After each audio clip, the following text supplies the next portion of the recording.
नमस्कार, मैं रवीश कुमार। आलस्य ही मनुष्याणाम शरीरस्थो महान। आलस्य ही मनुष्य के शरीर का सबसे बड़ा दुश्मन।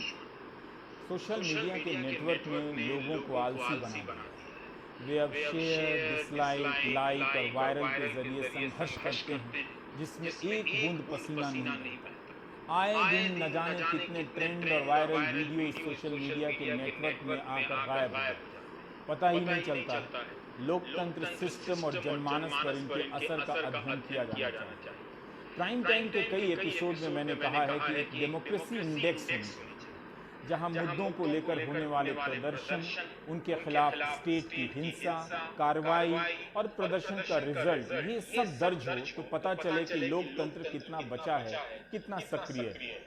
रविवार से ही इनबॉक्स में लोग दनादन फॉरवर्ड करने लगे कि YouTube पर प्रधानमंत्री के मन की बात के वीडियो पर डिसलाइक यानी नापसंद के नंबर बढ़ते चले जा रहे हैं। फॉरवर्ड करने वाले छात्र भी थे और विरोधी भी। दोनों को लगा कि वे मीडिया के बनाए भंवर जाल से निकल रहे हैं और सुशांत सिंह राजपूत के कवरेज के दौर में अपने मुद्दे को ध्यान में ला रहे हैं। मैं सीरियस हूं, बिल्कुल नहीं हंसा। कभी 85,000 डिसलाइक तो कभी 1 लाख डिसलाइक। डिसलाइक की बदलती संख्या के स्क्रीनशॉट्स लिए जा रहे थे और शेयर किए जा रहे थे। कुछ स्क्रीनशॉट ऐसे भी आने लगे कि ये देखिए रवीश जी, डिसलाइक की संख्या कोई घटा रहा है, कोई यूट्यूब को मैनेज कर रहा है। याद रखें कि इन छात्रों के ऐसे कई ट्रेंड ट्विटर पर हो चुके हैं, फेल हो चुके हैं। उसके बाद जाहिर है वे डिसलाइक से अपनी क्षणिक और बेहद सीमित नाराजगी जाहिर करना चाहते हैं। सीमित नाराजगी को आगे बताएं। NEET, JEE, SSC, railway, NTPC, ALP परीक्षाओं के छात्रों को अभी तक ट्रेंड से कुछ भी हासिल नहीं हुआ है। इस प्रक्रिया को आप पॉपअप चेतना के रूप में देख सकते हैं। पॉपअप चेतना क्या है? जैसे आप इलेक्ट्रिक टोस्टर में ब्रेड डालते हैं, सेक जाने के बाद ब्रेड अपने आप पॉपअप हो जाता है, यानी बाहर आ जाता है। उसी तरह प्रोपेगेंडा, व्हाट्सएप यूनिवर्सिटी, धार्मिक उन्माद, धार्मिक गौरव, जातिगत पहचान, जातिगत नफरत से बनी पहचानों के बीच नौकरी की अल्पकालिक याद पॉपअप होकर बाहर आ गई है। डिसलाइक भी एक किस्म का पॉपअप है। जुलाई 2017 में जीएसटी लागू हुई थी। दिखाए गए सपनों से उलट 1 महीने के भीतर सूरत का कपड़ा उद्योग चरमरा गया। सूरत में बड़े बड़े प्रदर्शन होने लगे। प्रदर्शन का वीडियो और फोटो शेयर करने वाले बीजेपी के विरोधी ही ज्यादा हुआ करते थे। जब गुजरात में चुनाव हुआ तो सूरत के मतदाता बीजेपी के साथ खड़े रहे, लेकिन उन प्रदर्शनों में जो हुआ उसे किसी ने नोट नहीं किया। अगर आप डिसलाइक आंदोलन या डिसलाइक चेतना को समझना चाहते हैं तो 3 साल पुराने इस वीडियो क्लिप को सुनिए जो मैंने तब प्राइम टाइम में दिखाया था।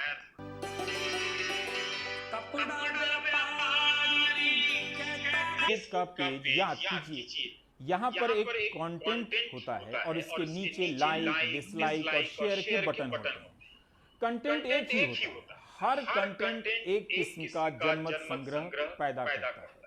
इंस्टेंट जनमत संग्रह। आपको बताया नहीं जाता कि एल्गोरिदम के फॉर्मूले से पहले ही तय हो जाता है कि लाइक करें या डिसलाइक करें, कंटेंट वही पहुंचेगा दोनों जगह।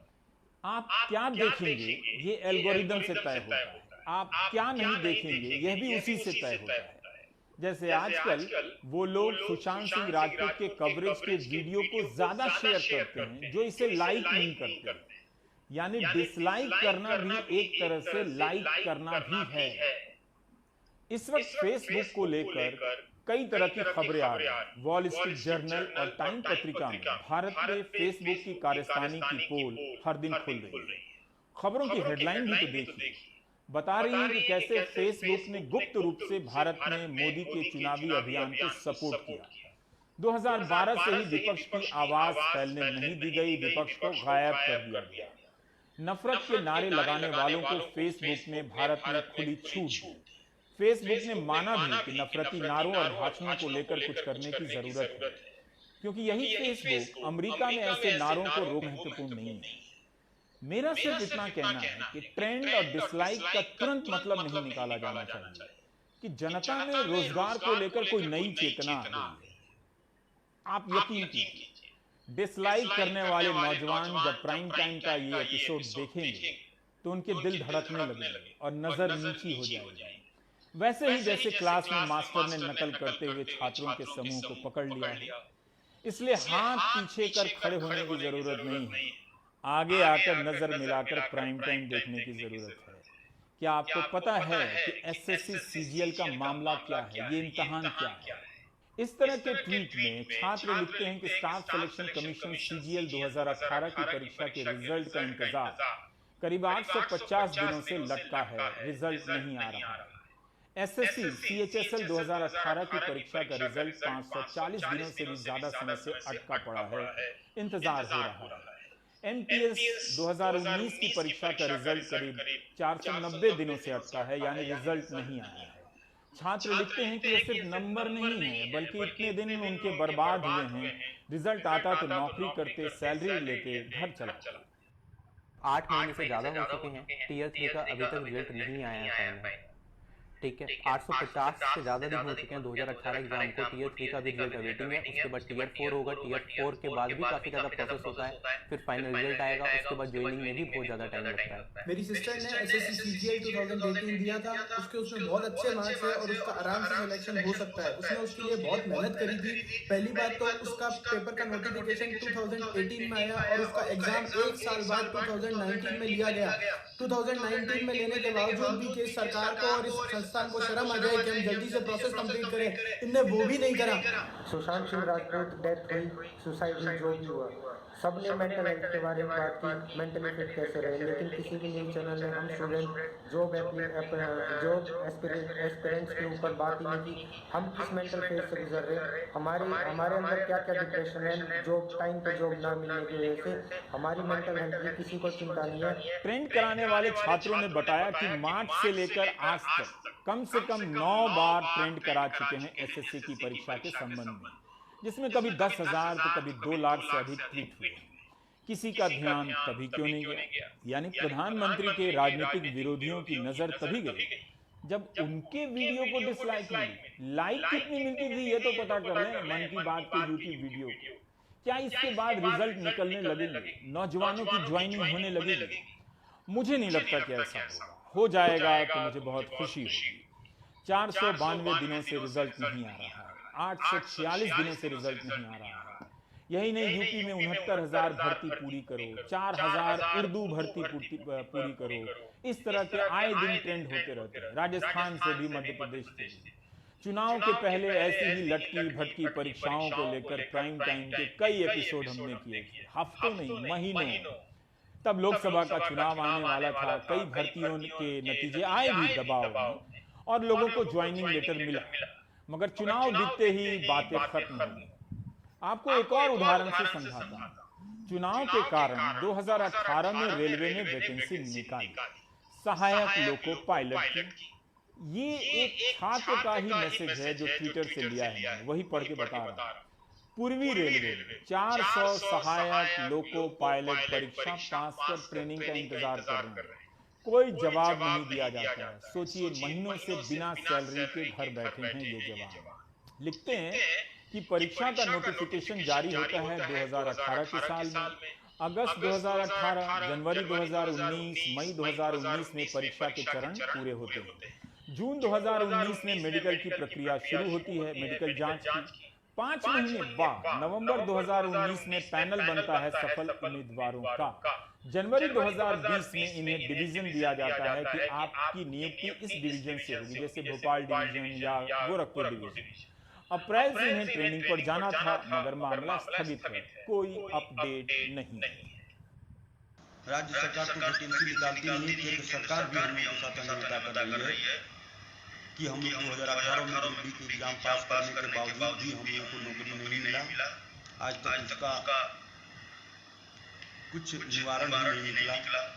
सिर्फ पेपरों में दे दिया गया कि अधिकारियों को सस्पेंड कर दिए हैं, जो भ्रष्ट अधिकारियों को निकाल दिए हैं, आप लोगों को जल्द से जल्द नौकरी पे दिया जाएगा, लेकिन अभी तक कुछ पता नहीं चला। रेलवे प्राइवेटाइज हो रही है, हम लोग को आगे जॉब मिलेगा कि नहीं, या हम लोग का फॉर्म ऐसे ही बर्बाद हो जाएगा। गवर्नमेंट बस पॉलिसी नहीं बनाती है, लेकिन उसको सही रूप से इम्प्लीमेंट कैसे हो, इस पर कोई ध्यान ही नहीं देता है। हमारे देश में परीक्षा प्रक्रिया इतनी धीमी है कि एक परीक्षा को पूरे होने में 2 से 3 साल बीत जाते हैं। हमारे देश में रोजगार होते हुए भी, वैकेंसियाँ होते हुए भी, फिर भी किसी को रोजगार नहीं मिलता है। करीब 1 करोड़ के आसपास नौजवानों ने रेलवे की इस परीक्षा के लिए फॉर्म भरे थे, जिसे 1 साल में पूरा करने का दावा किया गया था। मगर आपने देखा कि 2018 से अगस्त सितंबर 2020 आ गया, अभी तक प्रक्रिया पूरी नहीं हुई। आए दिन सहायक लोको पायलट के सताए ये नौजवान ट्विटर पर ट्रेंड कराते हैं, कोई ध्यान नहीं देता है। इन्होंने पुरानी नौकरी छोड़ दी, नई नौकरी, नई सैलरी कब मिलेगी किसी को पता नहीं। साल में 2 करोड़ रोजगार देने का वादा था भारत सरकार का। रेलवे मंत्रालय 2 साल में 1 लाख पदों की भर्ती की परीक्षा पूरी नहीं कर सका। धीरज रखिए, रेलवे की एक और परीक्षा के बारे में बताने जा रहा हूँ, NTPC, non technical popular category. 28 फरवरी 2019 को नोटिफिकेशन आया कि railway non technical popular category के लिए परीक्षा कराए। 35,000 वैकेंसी का ऐलान हुआ। 1 मार्च 2019 से लेकर 12 अप्रैल 2019 के बीच परीक्षा के फॉर्म भरने की प्रक्रिया चलती रही, जिसमें फॉर्म भरने से लेकर ऑनलाइन फीस जमा करना शामिल था। इस नोटिफिकेशन में लिखा था कि जून से सितंबर 2019 के बीच परीक्षा होगी। अगस्त सितंबर 2020 आ चुका है, परीक्षा नहीं हुई। इसके लिए क्यों नहीं आंदोलन हो रहा है? नीट और जेईई की तरह सरकार क्यों नहीं आगे बढ़कर कह रही है कि हम नौजवानों की NTPC की परीक्षा लेंगे, उन्हें ज्वाइनिंग लेटर पकड़ाएंगे, जबकि उन्होंने कई बार अपनी परीक्षा को लेकर ट्रेंड कराया। 2019 में RRB NTPC और ग्रुप डी की वैकेंसी आई थी, जो कि तकरीबन 1 लाख के करीब थी।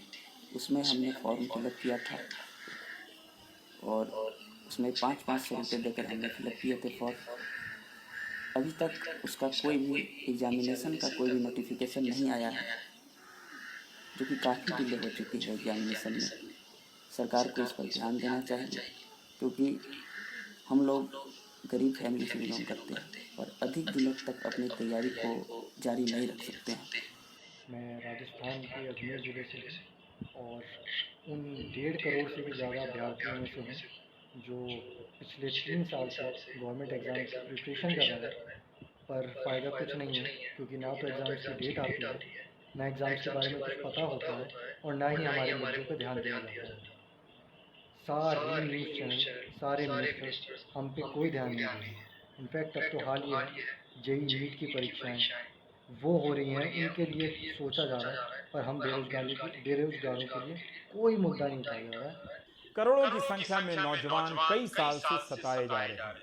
उनकी लोकतांत्रिक और नागरिक चेतना में बदलाव इतना ही आया है कि 1 या 3 लाख डिसलाइक करने की स्थिति में पहुंचे हैं। अंग्रेजी में ऐसे मौकों पर अभिव्यक्ति का एक तरीका है, कंधे को झुकाकर आई मीन कम ऑन कहने का। रोजगार का सवाल टफ क्वेश्चन का सवाल है, मुश्किल प्रश्न है। बात सिर्फ रिजल्ट और ज्वाइनिंग की नहीं है। आज की नौकरियां ज्यादातर कॉन्ट्रैक्ट की होती जा रही है, आधी सैलरी मिलती है, बाकी नहीं मिलती। तरह तरह के शोषण है। क्या इसे लेकर कोई चेतना है? बिल्कुल नहीं है। ना राजनीतिक दलों में, ना जनता में। सिर्फ वही व्यक्ति या समूह मीडिया को खोजता है जिसकी ठेके की नौकरी चली जाती है। सांसदों, विधायकों ने अपने लिए पेंशन का पुराना सिस्टम रख लिया, अच्छा किया। बाकी नौकरीशुदा लोगों के लिए पेंशन का पुराना सिस्टम खत्म कर दिया, बाजार को दे दिया। क्या वाकई आपको लगता है कि ये राजनीतिक मुद्दा बनेगा? I mean come on. 19 अगस्त को एक फैसला हुआ कि सरकारी नौकरियों की भर्ती परीक्षा के लिए नई रिक्रूटमेंट एजेंसी बनेगी। प्रधानमंत्री ने तुरंत ट्वीट किया, लेकिन रिजल्ट नहीं निकल रहा, परीक्षा नहीं हो रही है, ज्वाइनिंग नहीं हो रही है। उसके लाखों ट्वीट उनके हैंडल से टैग किए गए, मगर किसी मंत्री तक ने जवाब नहीं दिया। मगर जिस दिन जब नई भर्ती एजेंसी बनाने का फैसला हुआ, तो कितने उत्साह से कई प्रकार के मंत्री उस फैसले को ट्वीट कर रहे थे। यानी एक बड़ी समस्या के ऊपर एक नई एजेंसी के खाक की चादर डाल रहे थे, ताकि ऊपर से सोफा या बिस्तर गंदा न लगे। जबकि नई भर्ती एजेंसी में रेलवे और SSC की परीक्षाओं को भी शामिल किया गया था, मगर उनकी पुरानी परीक्षाओं की बात तक नहीं की गई। कई जिलों में परीक्षा केंद्र पहले से बने हैं, तभी तो नीट और जेईई की परीक्षा हो रही है। मगर पत्रकार से लेकर ट्विटर के अनुचरों को लगा कि कोई नई व्यवस्था बनने जा रही है। अगर ये परीक्षा केंद्र ना बने होते तो आज किसके दम पर ये नीट और जेईई की परीक्षाएं होती, आप इतना ही अंदाजा लगा। भारत में सरकारी भर्ती परीक्षाओं का हाल आप देखेंगे तो आपको ये बात समझ में आएगी कि अगर आप चाहें तो एक परीक्षा का विज्ञापन निकालकर युवाओं को कई साल तक फंसा सकते हैं। वे इंतजार कर लेते, कई राज्यों में लोग 8-8 साल से इंतजार कर रहे हैं। छात्र खुद से नहीं बोल पा रहे, कम ही छात्र कैमरे पर आकर बोलने का साहस जुटा पाते।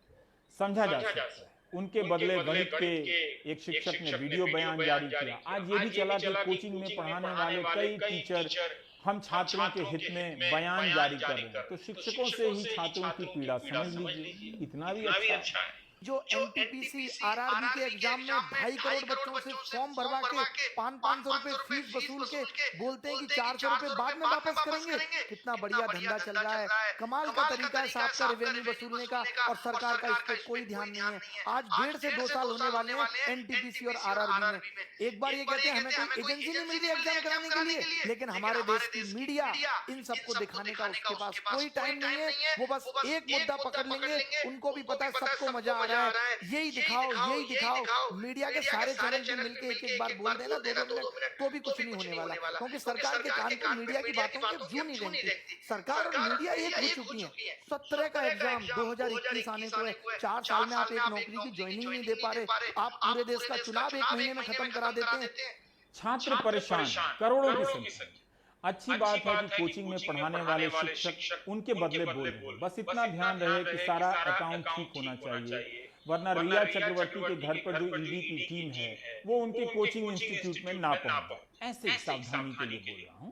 वैसे भी सारे बयान जारी करने वाले शिक्षक सावधान हैं इस बात को लेकर, किसी राजनीतिक दल के साथ नहीं दिखना चाहिए।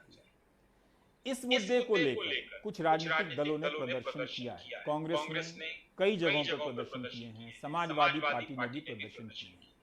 मगर इन जागरूक शिक्षकों से पूछ कर देखिए क्या वे उन प्रदर्शनों में जाना चाहेंगे। जब जनता विपक्ष से दूरी बनाने लगे तो वही होता है जो पहले कह चुका हूं, जनता के भीतर विपक्ष मरता है, जनता के भीतर लोकतंत्र मरता है। मीडिया सिस्टम में संख्या का महत्व समाप्त हो गया है। ऐसी समस्याएं भी कवर नहीं होती हैं और दूसरे भी नहीं देखते जिनसे लाखों लोग प्रभावित होते हैं। जहां सुशांत सिंह राजपूत के वीडियो को 10 लाख 20 लाख व्यूज मिल रहे हैं, वहां 1 लाख या 3 लाख डिसलाइक का कोई मतलब? यही मतलब है कि नौजवान ट्विटर पर अपने आंदोलन